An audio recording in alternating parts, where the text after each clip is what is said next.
एकच ध्यास एकच श्वास, सारे मिळून करू विकास, एकच ध्यास एकच श्वास. दिलखुलास दिलखुलास दिलखुलास संवाद जनतेशी. श्रोते हो नमस्कार. माहिती व जनसंपर्क महासंचालनालयाच्या दिलखुलास कार्यक्रमात मी यदू जोशी आपलं मनपूर्वक स्वागत करतो. श्रोते हो, लाच देणं आणि लाच घेणं या दोन्ही बाबी गैरच. गेल्या 2 वर्षात लाचखोरीची अनेक प्रकरणं उघडकीस आली आणि त्यामुळे लाचलुचपत प्रतिबंधक विभाग पुन्हा एकदा प्रकाशात आला. लाच देण्याची मागणी झाली तर तक्रार कशी आणि कुठे करायची याची अगदी सोप्या पद्धतीने तक्रार करण्यासाठी आता हेल्पलाईन बरोबरच एक वेब ॲप्लिकेशनही सुरू करण्यात आलं आहे. आता तक्रारीचं प्रमाणही वाढलंय आणि तक्रारींचा निपटारा देखील वाढलाय.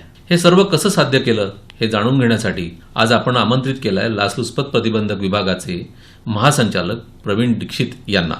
प्रवीण दीक्षित हे फर्ग्युसन महाविद्यालयातून त्यांनी आपलं शिक्षण पूर्ण केलं आणि 1977 मध्ये भारतीय पोलीस सेवेत त्यांनी प्रवेश केला. राष्ट्रीय सुरक्षेसाठी त्यांची लेह लडाख येथे ITBS मध्ये नियुक्ती झाली आणि तेथील महत्त्वाच्या योगदानासाठी त्यांना राष्ट्रपती पुरस्काराने सन्मानित करण्यात आलं. मॉरिशसमधील अधिकाऱ्यांना प्रशासकीय कामाचं प्रशिक्षण देण्याचं काम 2004 ते 2006 या काळात त्यांनी अत्यंत यशस्वीपणे पार पाडलं. मानवी हक्क आयोगाच्या चौकशी प्रमुखपदीही त्यांनी काही काळ काम केल्यानंतर नागपूर पोलीस आयुक्तपदाची धुरा त्यांनी सांभाळली. पुढे राज्याच्या गृह विभागाचे प्रधान सचिव म्हणून त्यांनी यशस्वीपणे कार्य केलं. 2013 पासून लाचलुचपत प्रतिबंधक विभागाचा चेहरा मोहरा बदलण्यात त्यांचा मोलाचा वाटा राहिला आहे. दीक्षित साहेब नमस्कार. नमस्कार. लाच या व्याख्येत कोणत्या कोणत्या बाबींचा समावेश होतो? सरकारी आपलं जे काही काम असेल ते करून घेण्यासाठी जे सरकारी अधिकारी आहेत ते अनेक प्रकारची प्रलोभनं किंवा अनेक प्रकारच्या गोष्टी मागत असतात. बरेचसे सरकारी कर्मचारी हे पैसे मागताना आढळतात, परंतु हे फक्त पैशापर्यंतच मर्यादित आहे असं नाही. काही वेळेला TV सेट, कॉस्टली अशी घड्याळं, दारूच्या बाटल्या, गॅस सिलेंडर्स आणि दुर्दैवाने काही वेळेला काही महिला तक्रारदारांच्याकडून शरीर सुखाची सुद्धा मागणी केली जाते. ह्या सर्व प्रकारांमध्ये आपण लाच मागितली असं म्हणून कारवाया केलेल्या आहेत. साधारणतः कोणत्या कोणत्या व्यवहारांमध्ये लाच दिली जाते वा घेतली जाते? आपला अनुभव काय? शासकीय विभाग जसा असेल तर त्याप्रमाणे शासकीय जे काही आपल्याला काम करून घ्यायचं आहे तर शासकीय कोणता विभाग आहे त्याच्यावरती ते अवलंबून आहे. कदाचित ते महसूल खातं असेल, कदाचित एक्साईज डिपार्टमेंट असेल, कदाचित PWD असेल, कदाचित आरोग्य असेल, शिक्षण असेल, पोलीस असेल. तर शासनाचे अनेक विभाग आहेत.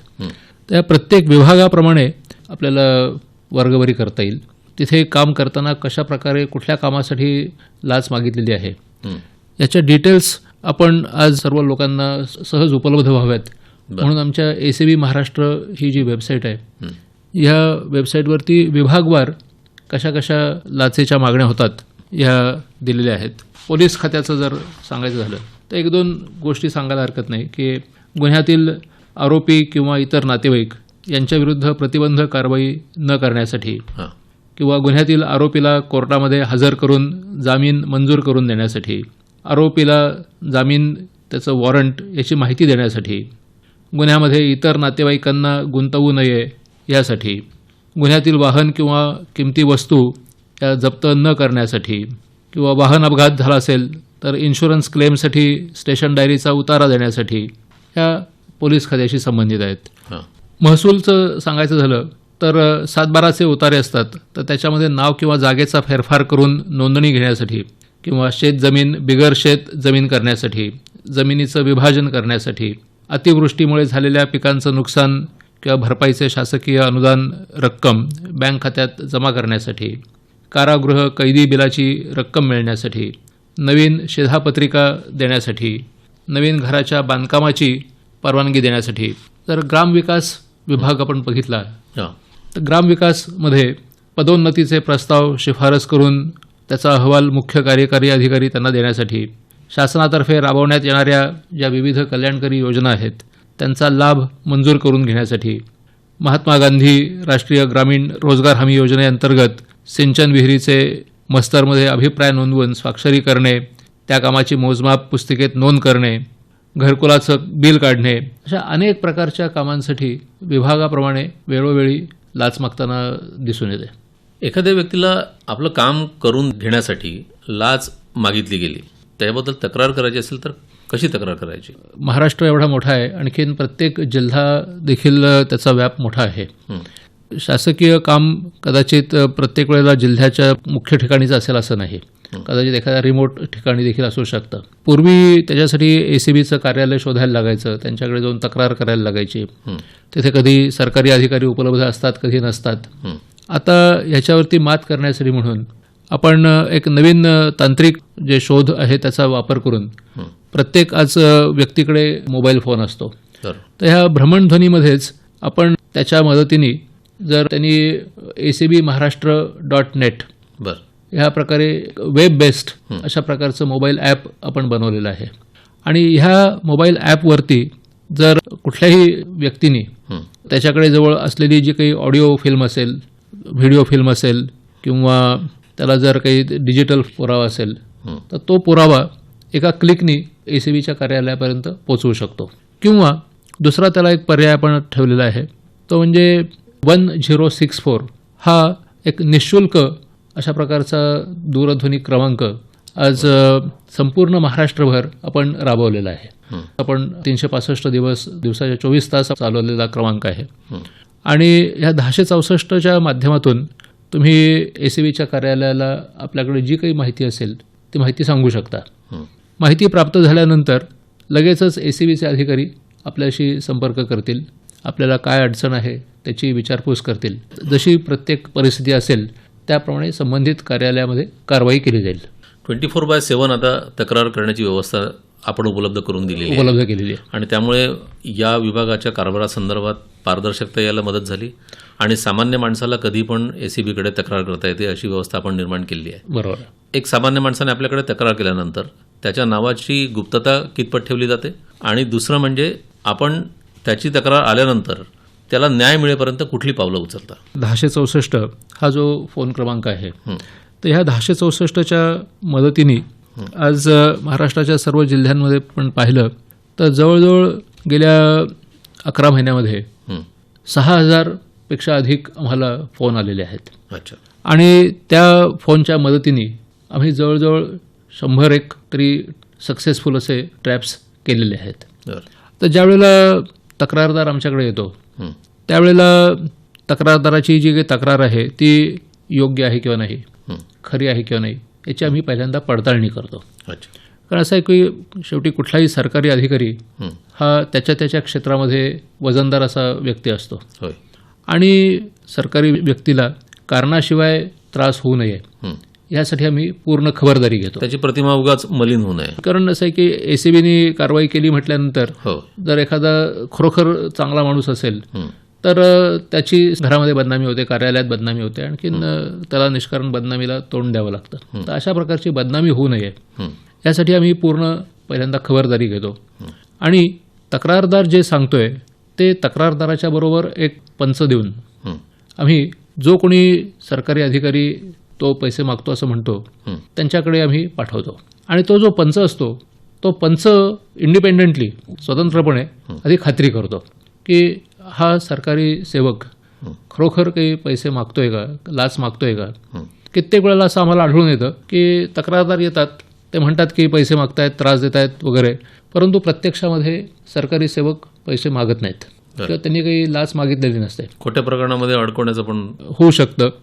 अशा वेळेला आम्ही स्पष्टपणे तक्रारदाराला सांगतो की यामध्ये या सरकारी सेवकांनी कुठल्याही प्रकारची लाच मागितलेली नाही आहे आणि त्यामुळे आम्ही पुढील कारवाई करत नाही आहोत. परंतु ज्या ठिकाणी तक्रारीमध्ये तथ्य आहे असं आढळून येतं त्या ठिकाणी मात्र ती तक्रार आम्ही जी काय त्यांनी सांगितलेली असेल ती तक्रार, तिचं व्हेरिफिकेशन म्हणजे पडताळणी ती आम्ही स्वतंत्र पंचाच्या मार्फत करून घेतो.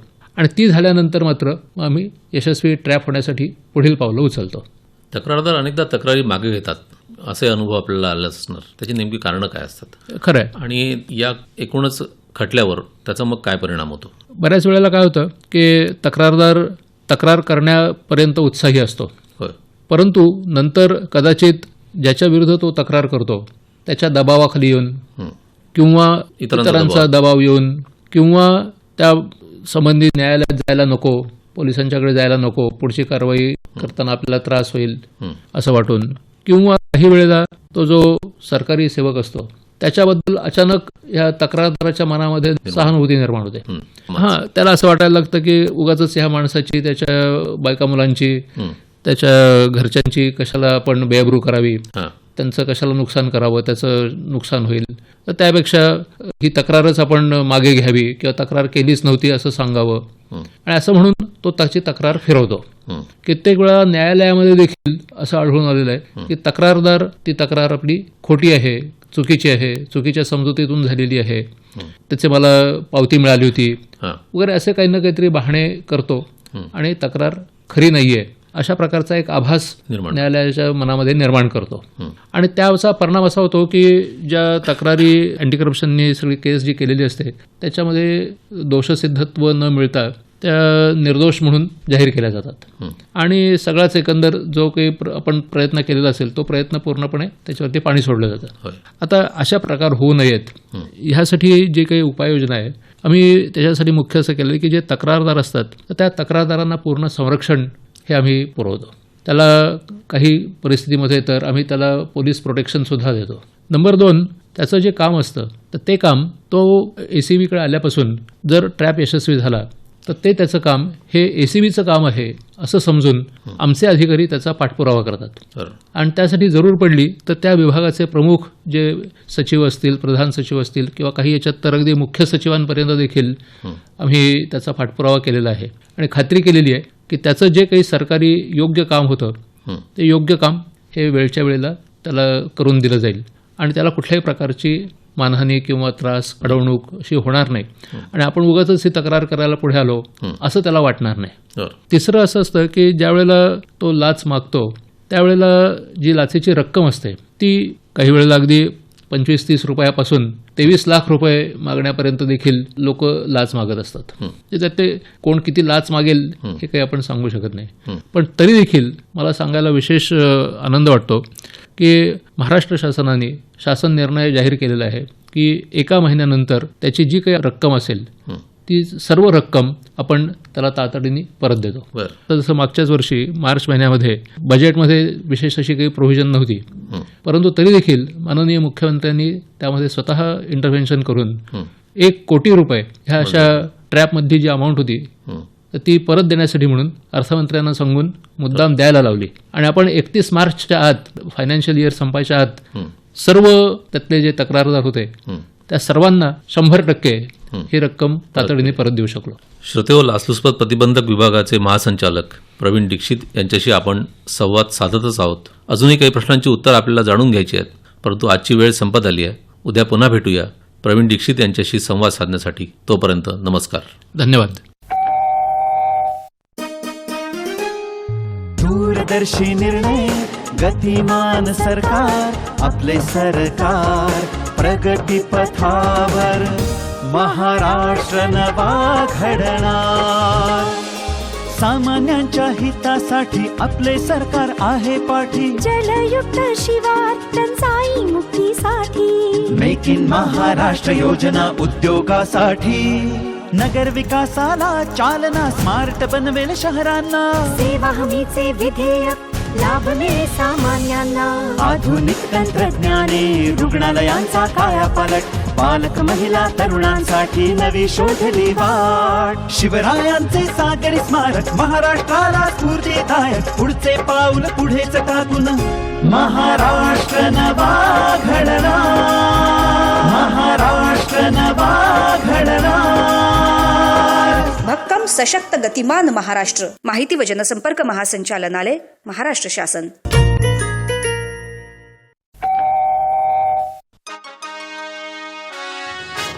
सारे मिळून करू विकास, एकच ध्यास, एकच श्वास. सारे मिळून करू विकास, एकच ध्यास, एकच श्वास.